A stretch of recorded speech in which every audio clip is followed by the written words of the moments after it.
And now, my fellow Americans, it is my honor to introduce a leader who is unwavering in his commitment to defend our democracy and ensure the ballot prevails. The President of the United States of America, Joe Biden.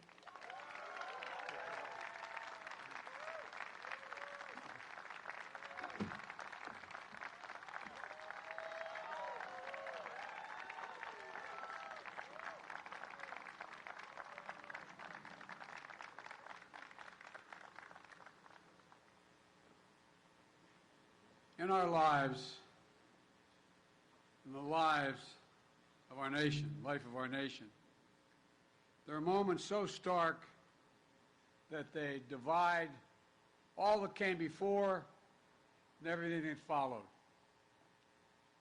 They stop time.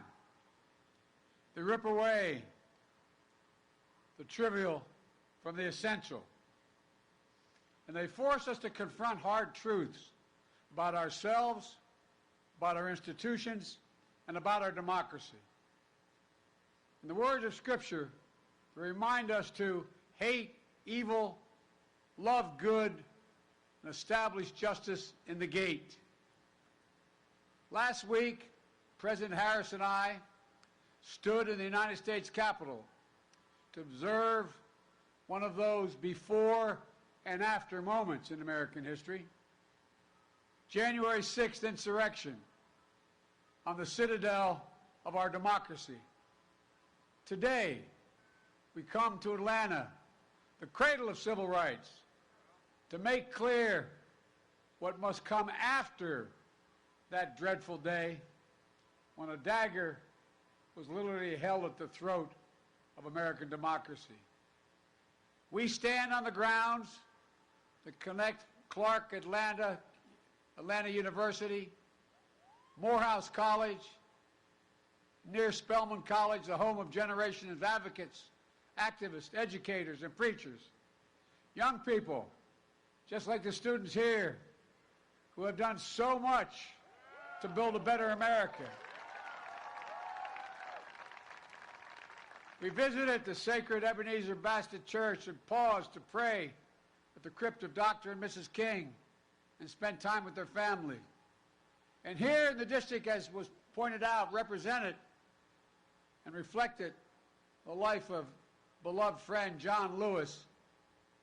In their lifetimes, time stopped when a bomb blew up the 16th Street Baptist Church in Birmingham and murdered 4 little girls. They stopped when John and many others seeking justice were beaten and bloodied while crossing the bridge at Selma, named after the Grand Dragon of the Ku Klux Klan. They stopped. Time stopped. They forced the country to confront the hard truths and to act to keep the promise of America alive, the promise that holds that we're all created equal, but more importantly, deserve to be treated equally. And from those moments of darkness and despair came light and hope. Democrats, Republicans, and Independents worked to pass the historic Civil Rights Act and the voting rights legislation. And each successive generation continued that ongoing work.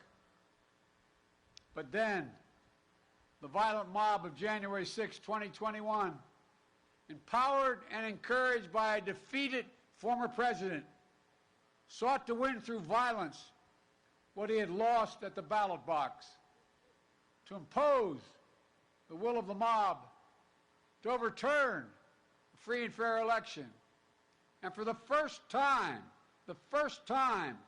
in American history, to stop the peaceful transfer of power. They failed. They failed. But democracy's victory was not certain, nor is democracy's future. That's why we're here today, to stand against the forces in America that value power over principle, forces that attempted a coup against the legally expressed will of the American people by sowing doubt, inventing charges of fraud, and seeking to steal the 2020 election from the people. They want chaos to reign. We want the people to rule. Let me be clear. This is not about me or Vice President Harris or our party. It's about all of us. It's about the people. It's about America. Hear me plainly. The battle for the soul of America is not over. We must stand strong and stand together to make sure January 6th marks not the end of democracy, but the beginning of a renaissance of our democracy. You know, for the right to vote and to have that vote counted is democracy's threshold liberty. Without it, nothing is possible. But with it, anything is possible. But while the denial of fair and free elections is undemocratic, it is not unprecedented. Black Americans were denied full citizenship voting rights until 1965. Women were denied the right to vote just 100 years ago. The United States Supreme Court in recent years has weakened the Voting Rights Act. And now, the defeated former president and his supporters use the big lie about the 2020 election to fuel torment and anti-voting laws. New laws designed to suppress your vote, to subvert our elections. Here in Georgia, for years, you've done the hard work of democracy, registering voters, educating voters, getting voters to the polls. You've built a broad coalition of voters, black, white, Latino, Asian American, urban, suburban, rural, working class and middle class, and it's worked. You've changed the state by bringing more people legally to the polls. That's how you won the historic elections for Senator Raphael Warnock and Senator John Ossoff. You did it the right way, the democratic way. And what's been the reaction of Republicans in Georgia? Choose the wrong way, the undemocratic way. To them, too many people voting in a democracy is a problem. So they're putting up obstacles. For example, voting by mail is a safe and convenient way to get more people to vote. So they're making it harder for you to vote by mail.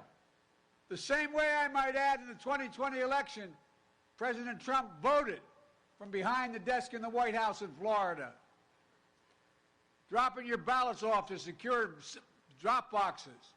It's safe, it's convenient, and you get more people to vote.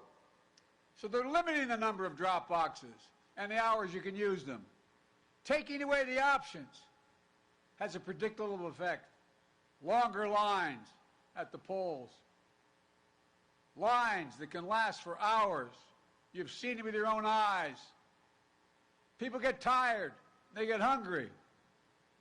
When the Bible teaches us to feed the hungry and give water to the thirsty, the new Georgia law actually makes it illegal. Think of this. I mean, it's 2020. And now 22 going into that election. It makes it illegal to bring your neighbors, your fellow voters, food or water while they wait in line to vote. What in the heck are we talking about? I mean, think about it. That's not America. That's what it looks like when they suppress the right to vote. And here's how they plan to subvert the election. The Georgia Republican Party, the state legislature, has now given itself the power to make it easier for partisan actors, their cronies, to remove local election officials. Think about that. What happened the last election? The former president and allies pursued, threatened, and intimidated state and local election officials. Election workers, ordinary citizens, were subject to death threats, menacing phone calls, people stalking them in their homes. Remember what the defeated former president said to the highest ranking election official, a Republican in this state? He said, quote, I just want to find 11,780 votes. Pray God. He didn't say that part. He didn't say count the votes. He said find votes that he needed to win. He failed because of the courageous officials, Democrats, Republicans, who did their duty and upheld the law. But with this new law in Georgia, his loyalists will be placed in charge of state elections. What is that going to mean? Well, the chances for chaos and subversion are even greater, as partisans seek the results they want no matter what the voters have said, no matter what the count. The votes of nearly 5 million Georgians will be up for grabs if that law holds. It's not just here in Georgia. Last year alone, 19 states, not proposed, but enacted 34 laws attacking voting rights. There were nearly 400 additional bills Republican members of state legislatures tried to pass.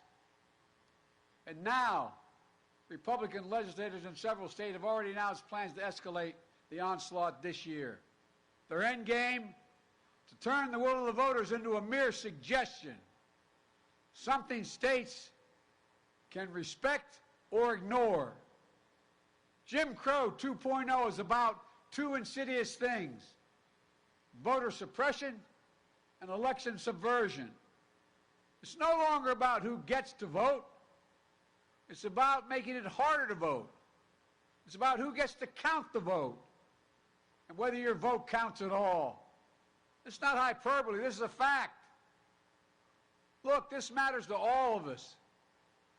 The goal of the former president and his allies is to disenfranchise anyone who votes against them. Simple as that.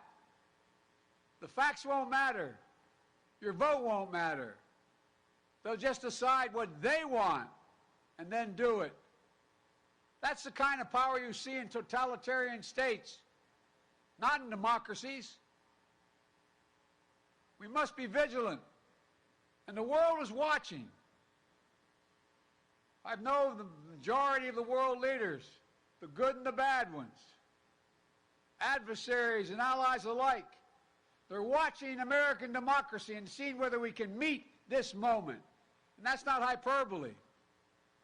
When I showed up at the G7 with 7 other world leaders, there were a total of 9 present. Vice President Harris and I have spent our careers doing this work. I said, America's back.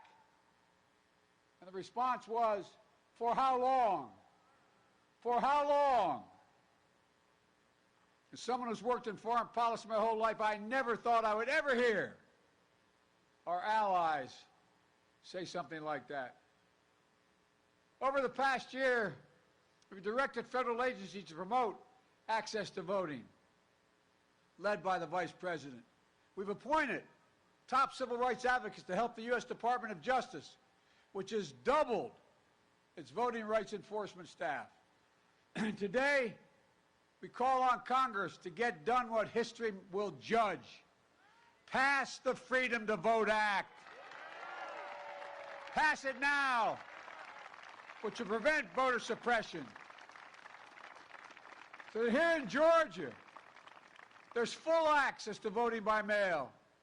There are enough drop boxes during enough hours so that you can bring food and water as well to people waiting in line. The Freedom to Vote Act takes on election subversion to protect nonpartisan electors, officials who are doing their job from intimidation and interference. It would get dark money out of politics, create fair district maps, and ending partisan gerrymandering. Look, it's also time to pass the John Lewis Voting Rights Advancement Act.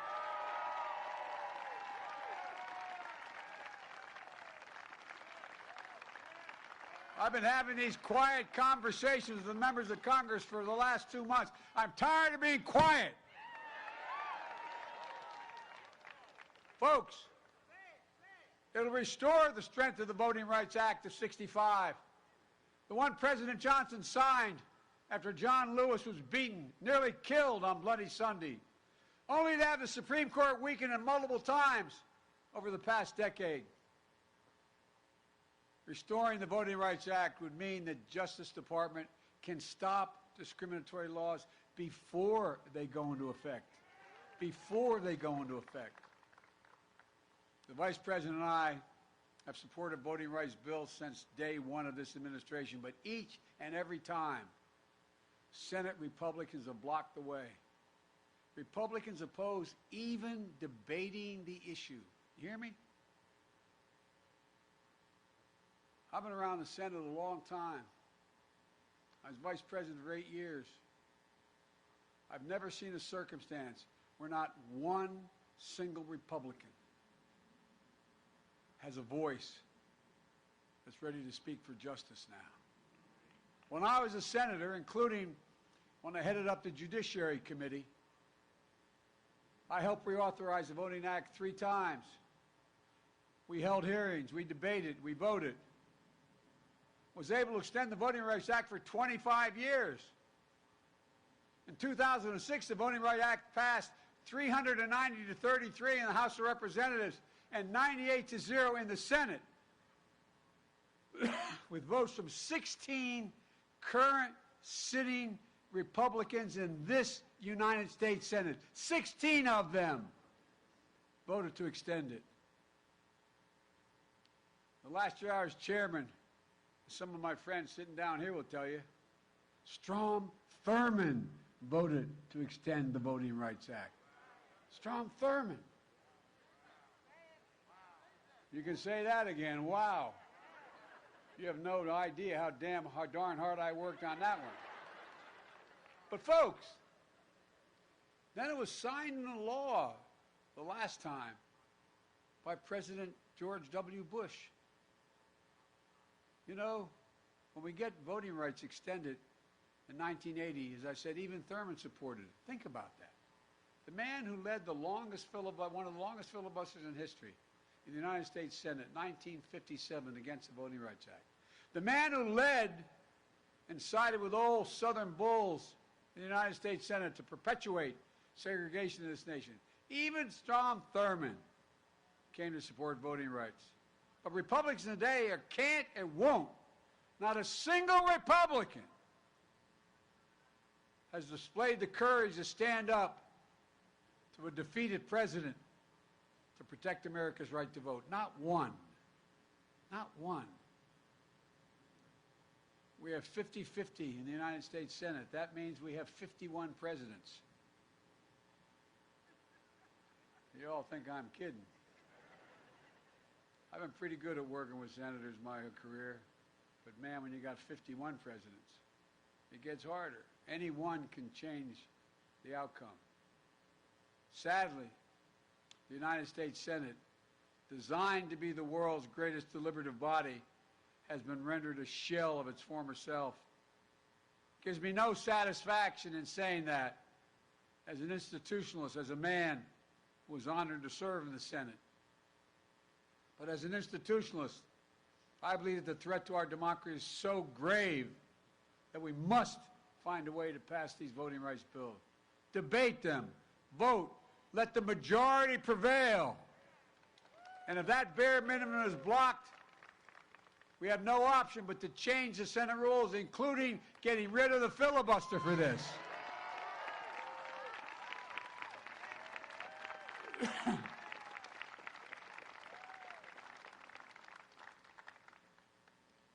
You know, last year, if I'm not mistaken, the filibuster was used 154 times. The filibuster has been used to generate compromise in the past, promote some bipartisanship, but is also used to obstruct, including especially obstruct civil rights and voting rights. And when it was used, senators traditionally used to have to stand and speak at their desk for however long it took.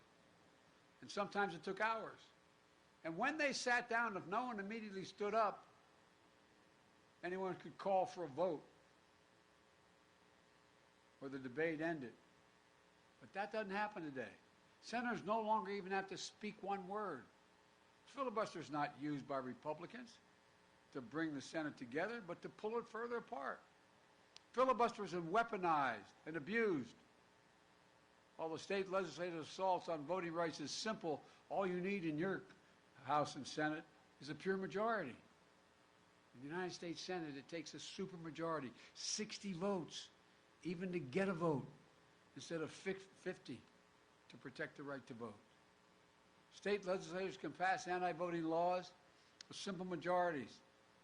If they can do that, then the United States Senate should be able to protect voting rights by a simple majority.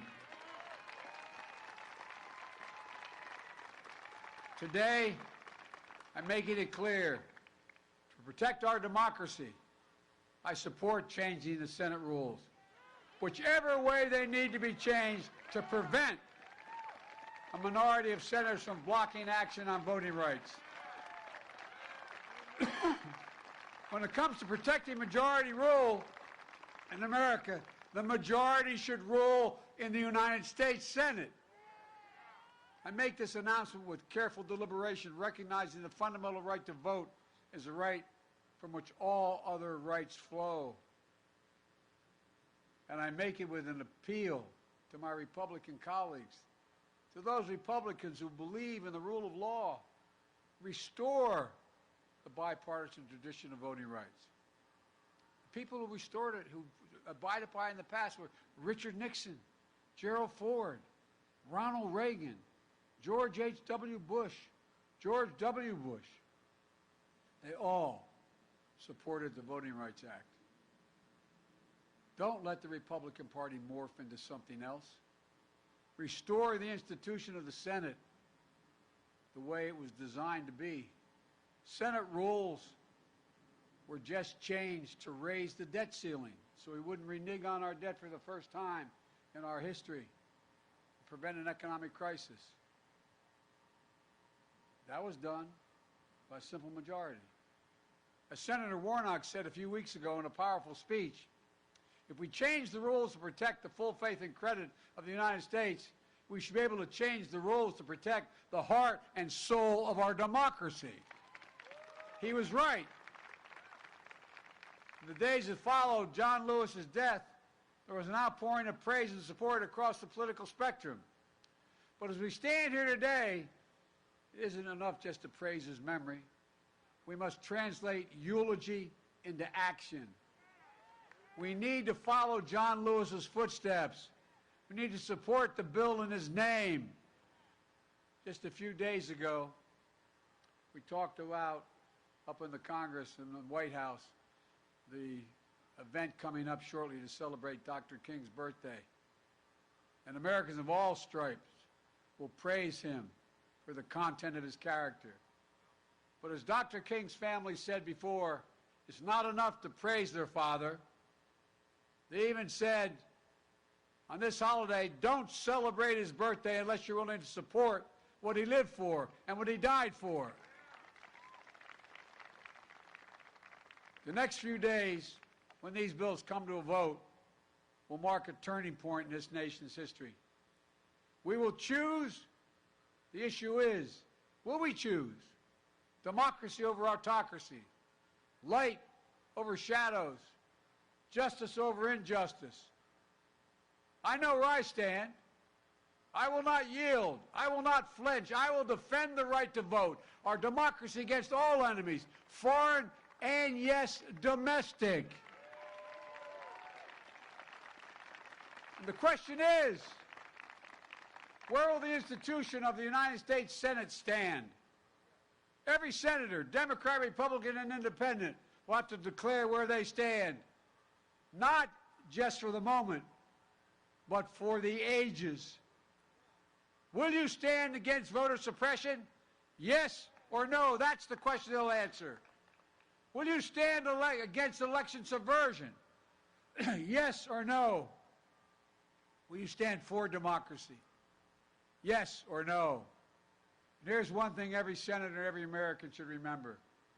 History has never been kind to those who've sided with voter suppression over voters' rights.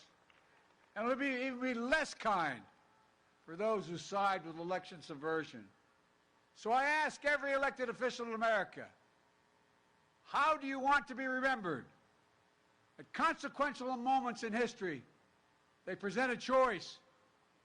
Do you want to be on the side of Dr. King or George Wallace? Do you want to be on the side of John Lewis or Bull Connor? Do you want to be on the side of Abraham Lincoln or Jefferson Davis?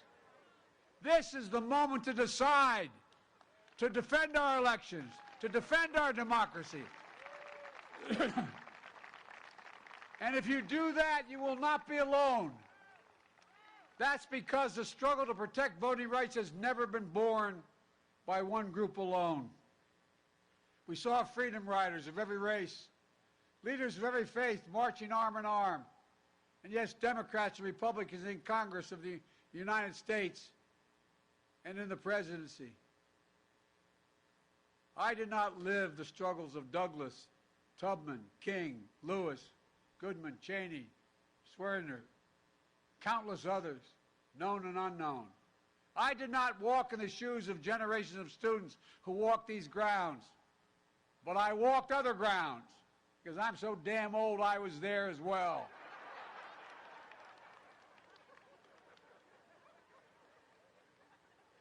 They think I'm kidding, man. Seems like yesterday, the first time I got arrested. Anyway.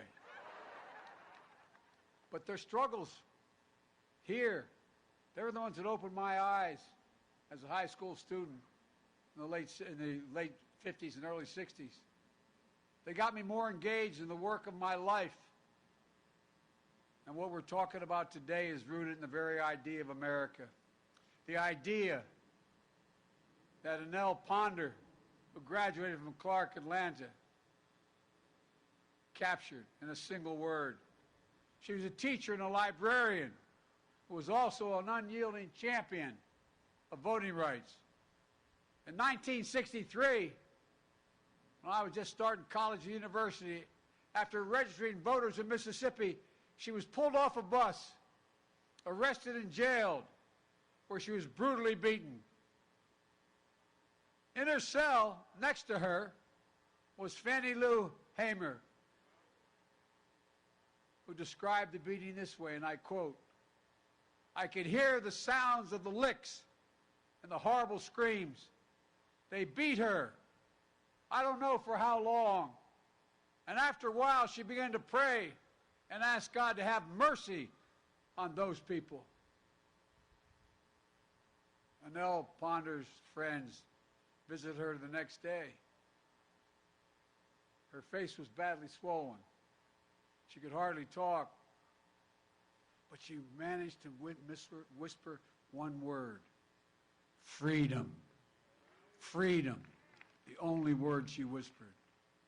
After nearly 250 years since our founding, that singular idea still echoes, but it's up to all of us to make sure it never fades, especially the students here, your generation, that just started voting, as there are those who are trying to take away that vote you just started to be able to exercise.